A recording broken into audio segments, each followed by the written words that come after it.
O senhor pode preencher se você quiser. Sinta-se à vontade. Bom dia. Aqui sou eu, meu nome é Isabela Cristina, essa aqui é a Maria Hanna e a nossa orientadora, Paula. Nós somos estudantes, eu e a Hanna somos estudantes do Zé da Gama, Escola em Tempo Integral, e a gente tem um projeto científico. Está em qual ano? Eu estou no primeiro ano do ensino médio e Tamara está no terceiro. A gente tem outro integrante no nosso projeto, que é João Vitor, só que ele não pode estar aqui presente. Enfim, o nosso projeto científico, que aliás a gente passou da feira da escola e fomos para a regional, e agora passamos e vamos para a nossa estadual. Que bom, por isso que a gente está assim. Eu até ajudava a avaliar esses projetos, só que esse ano estava tão corrido, eu não fui avaliar, mas eu sempre avaliava todos os anos. Mas que bom que vocês passaram. Ficar nervoso, né? Na hora que passa os avaliadores com os papéis, geralmente vocês ficam E o mais se habituando. E o mais assim pra gente foi a questão do medo de não passar o projeto, né? Por ser um projeto dos estudos. Mais das humanas, não é aquela coisa bem técnica e exata. Nosso projeto é o Recontando Histórias, Memórias e Representação do Povo Português, onde a gente vai catalogando lendas orais aqui da Epodi. E a gente queria saber se você pode contribuir. Aqui temos uma entrevista com perguntas abertas. E a primeira pergunta é: você conhece a história do município? Ela foi contada para você de que forma? Você soube por parentes, por livros? Geralmente eu aprendi nas escolas mesmo, nos estudos, quando a gente estudava era muito pouco, era vago. Aquela coisa mais, a gente conhecia mais só os primeiros habitantes, os indígenas. Com o tempo é que a gente vai se apropriando mais, quando começa a ver os livros, participar de eventos, ouvir os depoimentos. Eu acho que o que enriqueceu mais foi mais essa questão. Eu também, como sempre nasci e me criei no campo, eu sou daqueles que sempre andava muito, andava numa região e outra, conhecia e gostava. Eu sempre gostei também de conversar com essas pessoas mais idosas, que eles já trazem uma bagagem, um conhecimento. E como era, principalmente antes, né? E aí eu acho que também isso contribuiu muito para mim adquirir esse conhecimento. Não, assim, tem muita coisa que na verdade a gente não tem como conhecer a história toda no geral. A gente sabe que a história fica muitas coisas obscuras ainda, a gente não consegue decifrar tudo, né? E às vezes de um jeito que a gente vai olhar não foi, como agora ultimamente, né, a professora Monte na dissertação dela, ela desmistificou muita coisa que estava contada de forma incorreta, né, sobre os indígenas. E aí quando a gente vai ver, muitas vezes a história não é contada na forma correta. E o povo, na tradição oral, no formato que vai dizendo, muitas vezes eles contam e conhecem. Sem falar também que também muitos contam e depende também da pessoa acreditar ou não. Né? Foi até um ponto que eu contei lá no projeto aqui da biblioteca, da Quinta de Cultura. Algumas pessoas acreditam que aconteceu, porque outros viram e presenciaram, que eu não sei se vão chegar para perguntar também. Sim. Mas outras não, só acham que é invenção, é ficção. E, assim, a história é muito relativa, mas concluindo a resposta aqui do Apodi, eu acredito que, e assim, no geral, eu posso dizer que não sei tudo ainda sobre o Apodi, ainda tem muita coisa que vai descobrir e vamos aprender aos poucos, mas que tem uma história riquíssima para descobrir. Você acha que as lendas locais, elas são importantes para o município?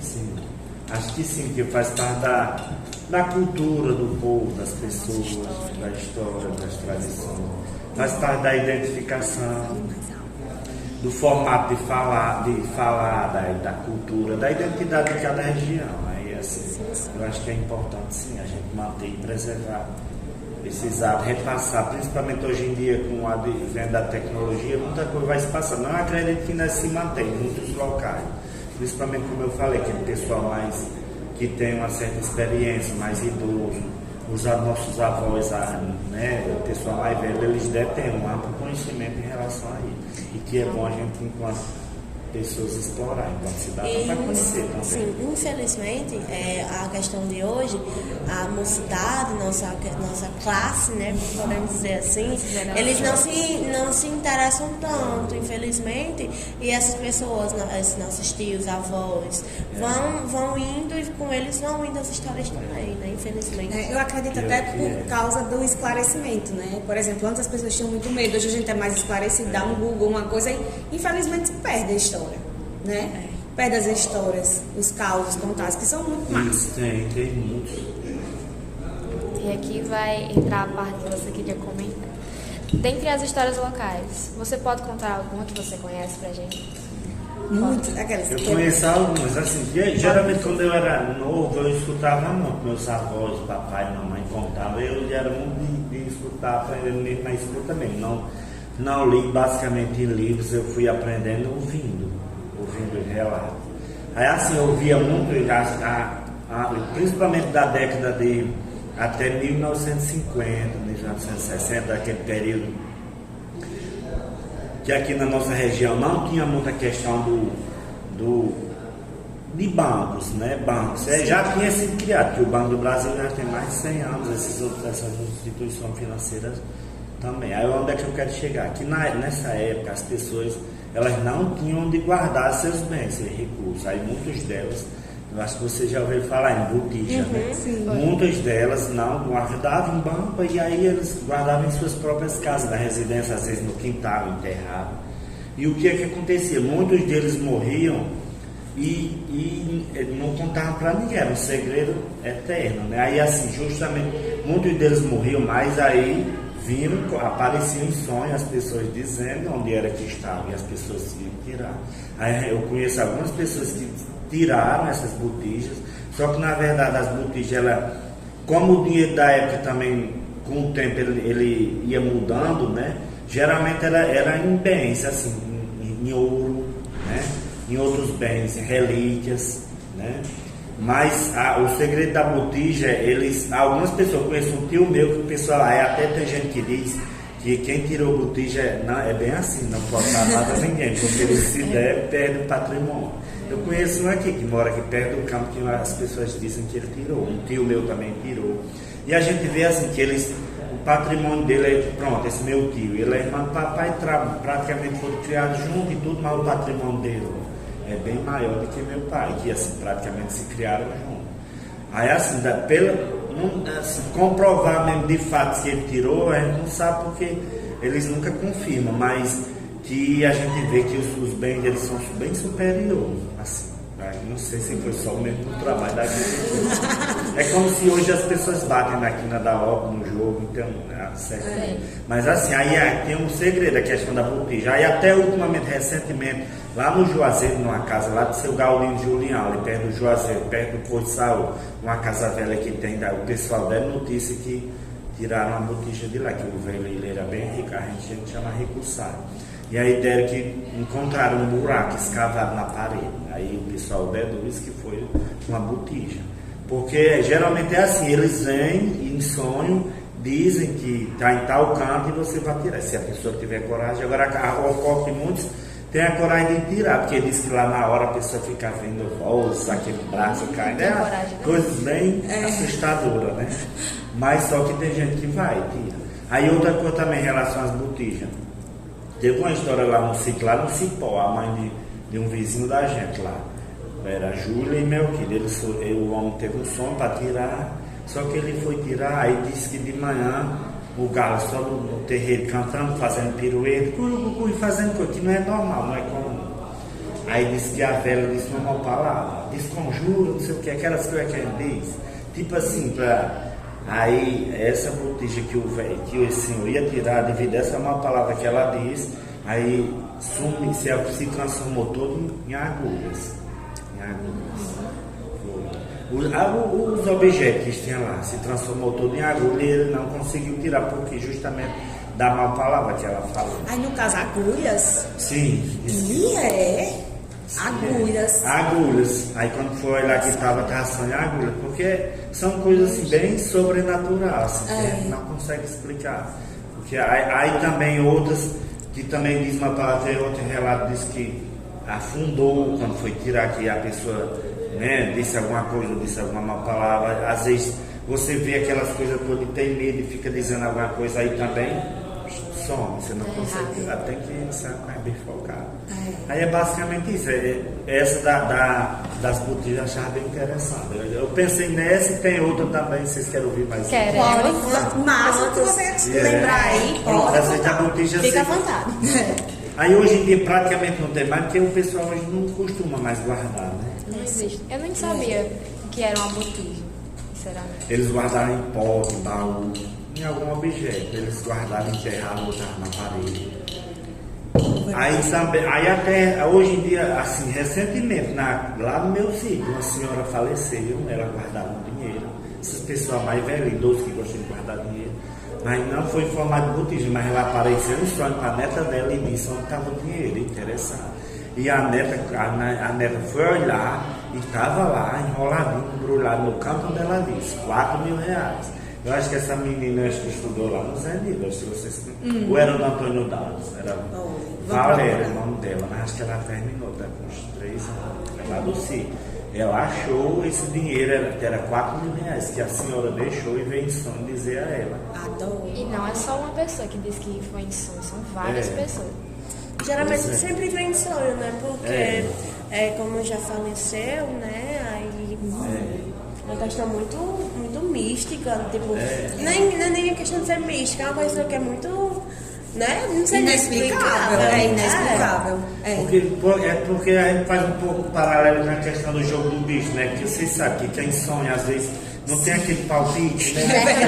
Tem gente que interpreta, né? Esse som dá certo pra isso, pra jogar na cobra, né? Eles sim, geralmente as pessoas dizem, quem sonha em cobra é traição, ou é isso, não sei o quê.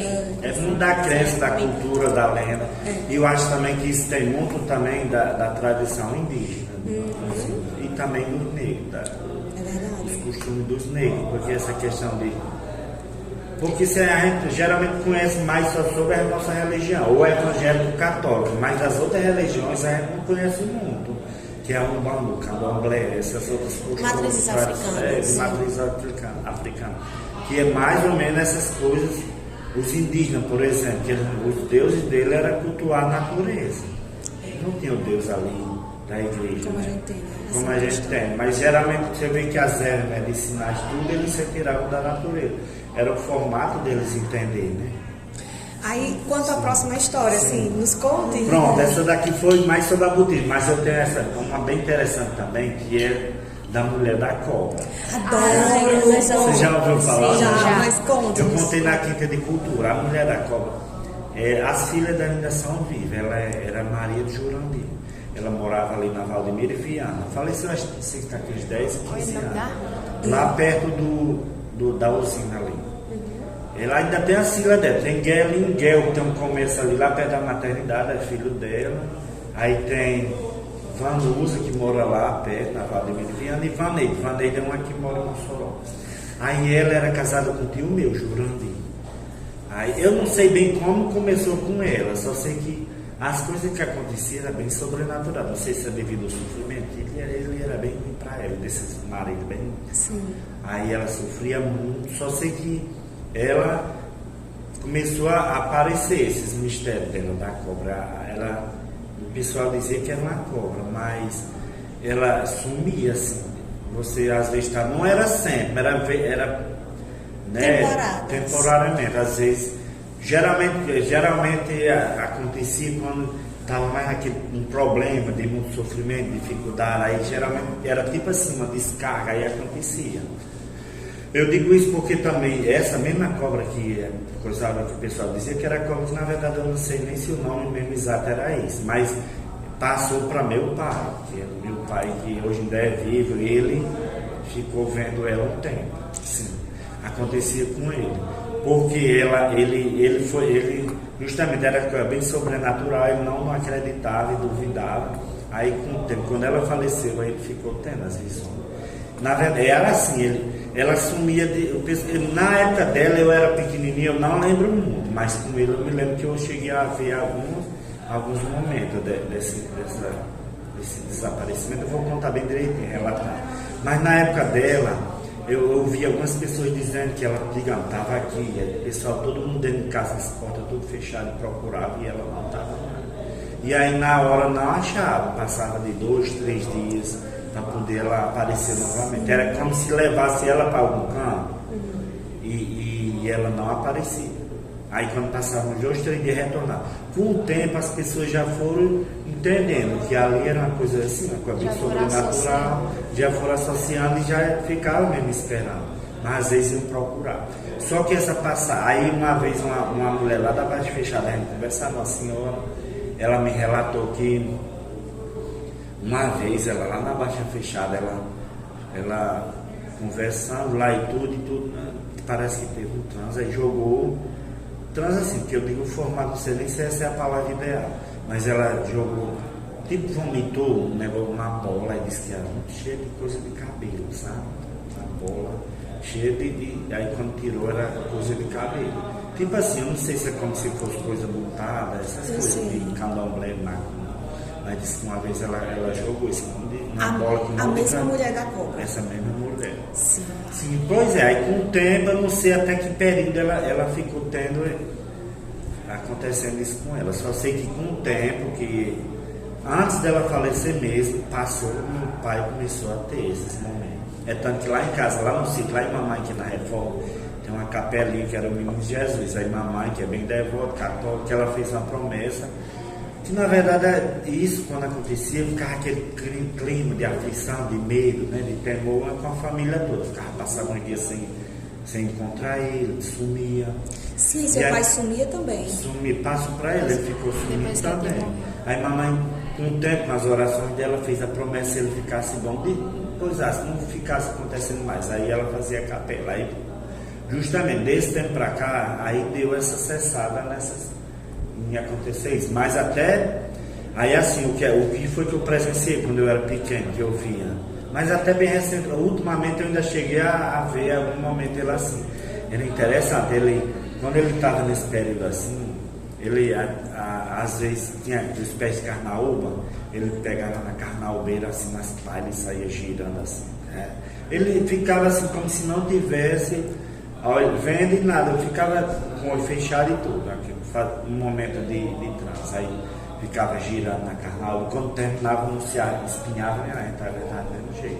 Aí às vezes, até uma vez ele estava na casa de um tio meu, ele botava, que lá ainda era pote de barro, botava pote na cabeça, garra pro lado, dava os pulinhos e não quebrava do mesmo jeito. Aí até ultimamente ele teve uma crise.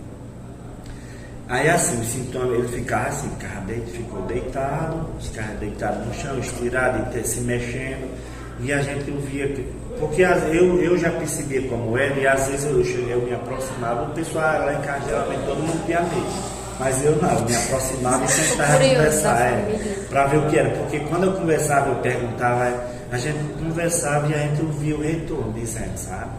Aí eu começava a perguntar, e foi interessante, antes de um amigo dele bem amigo meu de morrer, ele teve esse momento e ele disse na voz, dizendo que ele ia morrer, ia falecer. Esse amigo dele e outro, um senhor que morava lá em casa, ele também, no momento que ele teve ele também disse que eles iam morrer.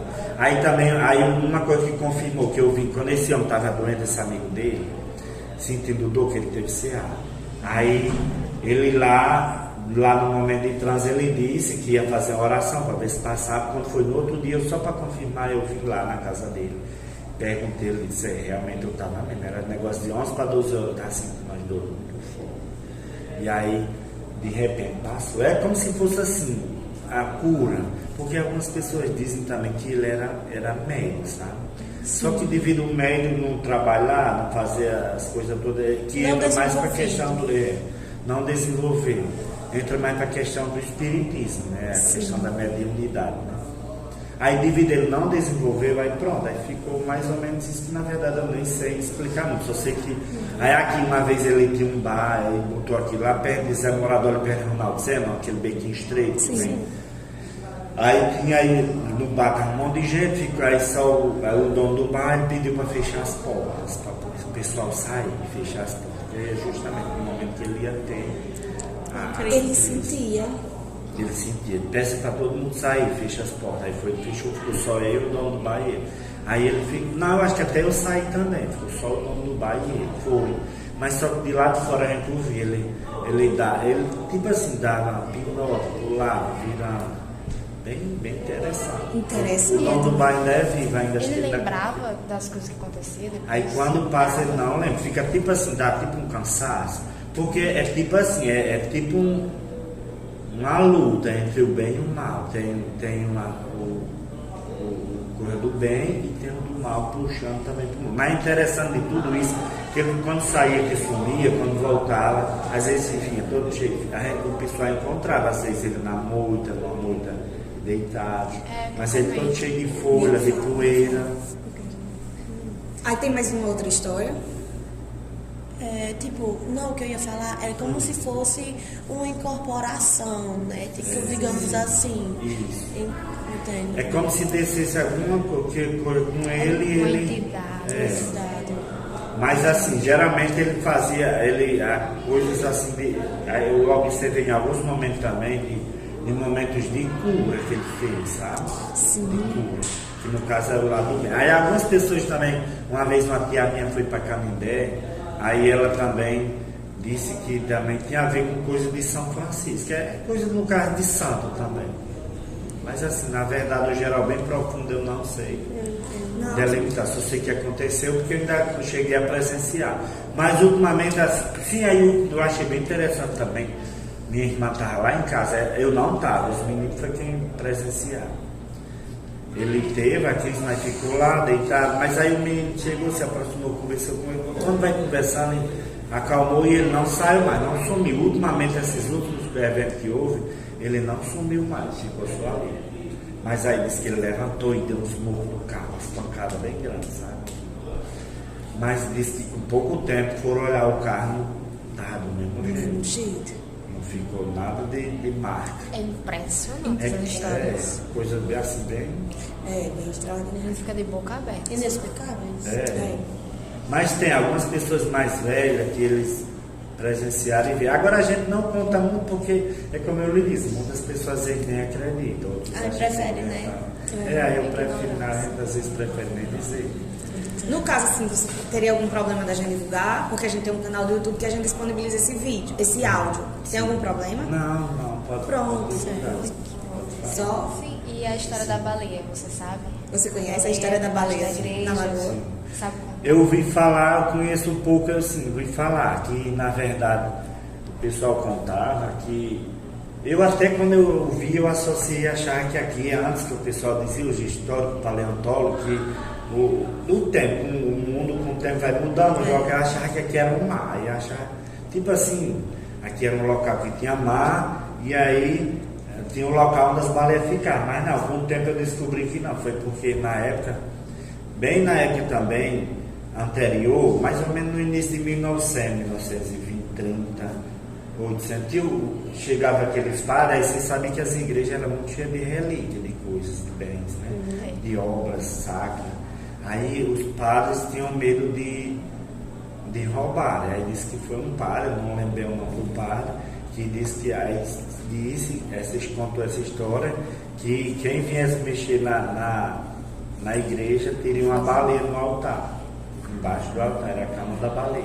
Aí tipo assim, para fazer medo do pessoal, o pessoal não vindo pegar as obras de arte sacra, os bens da igreja. Mas eu vi recentemente, o pessoal contando que foi isso normal. Não sei nem se foi. Acho que foi no período da semana da leitura. Ele dizendo que foi porque esse padre contou. E eu acho que tem no livro também da história de Apolim. Não sabia dessa versão. Eu também só tinha ouvido a do mar, que tinha a baleia ali embaixo, porque aqui era um mar antigamente, a Eu baleia achava que morria, era assim, tremia. mas ultimamente eu ouvi essa versão. Sim, aí também achava bem interessante. Eu achava bem interessante também que em relação a caçador, geralmente tem a lenda da caipora, né? O pessoal diz que não é, mas alguns caçadores também, aqueles mais antigos, eles dizem que é quando vão no mato que escutam um sonido bem forte, aqueles assovios, é a caipora, tá? Porque no caso a caipora, pela lenda que diz, ela é defensora dos animais, né? Ela faz aquele sonido, emite aquele som todo para embaraçar o caçador, tipo assim, eles ficam aliados, se perder. Aí ele já ouviu um relato dele dizendo, aí ele parece que bota um fumo e acalma eles. Interessante isso. A enrola de fumo. A gente pensa que é só folclore na escola, né? De estudar em agosto. Mas realmente acontece. O senhor tem mais alguma história que nos conte? Isso é bem curioso. Não, mas não tem problema. A gente tá atrás de história. Mas o que o senhor forneceu pra gente, muito bom. Contribui um pouco, né? Muito! Muito maravilhoso. É assim, minha mãe, que ela é professora, ela já aposentada. Ela, às vezes, sempre dizia, a minha tia, eu gostava de parar para ouvir. Aí fui aprendendo com o tempo esse relato dos horários. Mas aí também ouvia falar também um pouco da época que Lampião passava na região, pessoal. Eles diziam que se escondiam. Minha avó, principalmente, dizia que quando viam de longe o tinido do chicote, que parece que eles iam dar aquela chicotada, e o pessoal ali, porque eles passavam, parece que vinham nessa região de Porto Alegre para Mossoró subindo, aí eles passavam no vale.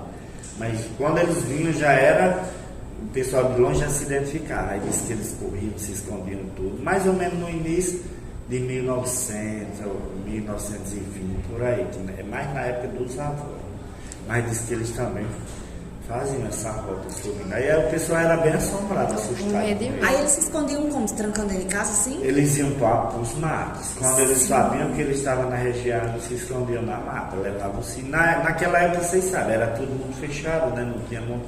Eles só andavam mais nas varedinhas, mas era tudo muito fechado. As matas eram mais preservadas. Era mais preservada, não tinha muita estrada, muito broco como hoje, né? Aí eles se escondiam até eles passavam. Mas geralmente eles, quando pegavam, eles não faziam, sim, eles diziam que não fazia com a malvadeza, só quando alguém mesmo fosse. Disse que uma vez, não sei se vocês já ouviram essa história, que disse que uma vez um dos homens do bando, eles chegaram numa casa, a mulher toda se tremendo, nervosa com medo, pediu para ele fazer o comer tudo, e aí a mulher, a dona da casa, com medo, nervosa, se tremendo, não botou o sal. Já ouviram, né? Sim. Aí o homem reclamou, aí disse que ele era bem justiceiro. Aí vai, esse comer não tem sal, não. Aí Lampião pediu para a mulher atrás, tem sal aí? Tem. Eu não botei porque eu tive que ficar nervosa, tive medo. Pois traga. Aí disse que ele obrigou o homem a comer o sal. No caso, Lampião obrigou o cangaceiro. Foi, porque ele reclamou. Quer dizer, uma forma de fazer justiça, tipo assim, ele não gostava que ele reclamasse. Eu já ouvi falar disso. Legal essa história. Ainda bem que você relembrou, que eu não me lembrava não dela. Pronto, a gente tem só mais uma perguntinha que é: você acha que nossa pesquisa é importante para contribuir com a cultura do nosso município? E você teria alguma sugestão para a gente acrescentar na nossa pesquisa, quando a gente fosse apresentar? Sim, é muito bom, muito importante. Eu sugeria vocês fazerem tipo um material impresso de divulgação. Sim, nós temos. Né? A gente vai tentar fazer no sentido de coletar livro. na coleção, né? Porque no caso ficaria, que assim como a gente fala, fica mais na oralidade, né? Mais na oralidade, aí com o tempo vai se perdendo. Se você deixasse registrado em forma de um livretozinho.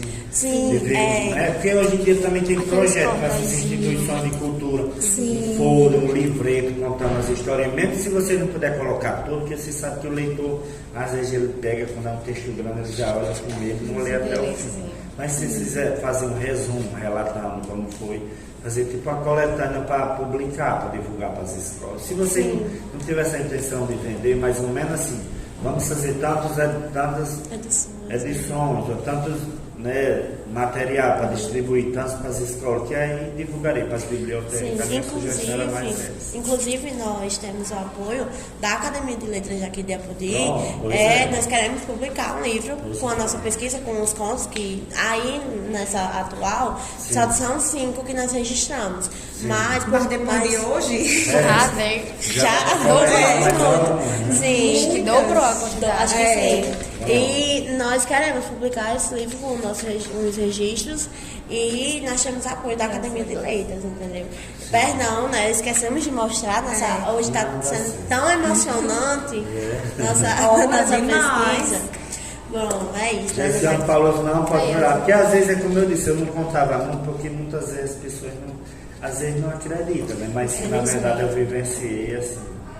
E eu achei bem interessante. Agora, às vezes eu até temia também de falar, assim, de dizer, e tipo assim, voltar novamente, entendeu? A gente tá mexendo no que tá quieto, nesse sentido. Eu sei. Mas só que, assim, confio que Mas até então, sim, é uma forma que, de uma certa forma, isso trouxe muita, assim, coisas boas para a família, porque uniu mais nossa família, uma mãe era muito aflita, e a gente se juntava para rezar também. Como eu disse lá, quando vocês ouviram falar na Capela do Menino Jesus de Praga, foi essa promessa que ela fez para acessar, né, um pouco, na forma da religiosidade dela, né? E aí ela fez a promessa de fazer a capela e fez. Eu vi aqui que a da cobra está um pouco reduzida, mas vocês podem aumentar um pouco. Sim, e acontece, por exemplo, lá do Olho d'Água a gente pegou duas fontes diferentes. E acontece, como a gente vai para essa próxima etapa, a gente está reformulando as histórias, a gente tanto vai acrescentar quanto vai mudar. Tem o nome da mulher, a rua. Eu ouvi falar também essa mulher de branco, ela tinha a polícia, que era, parecia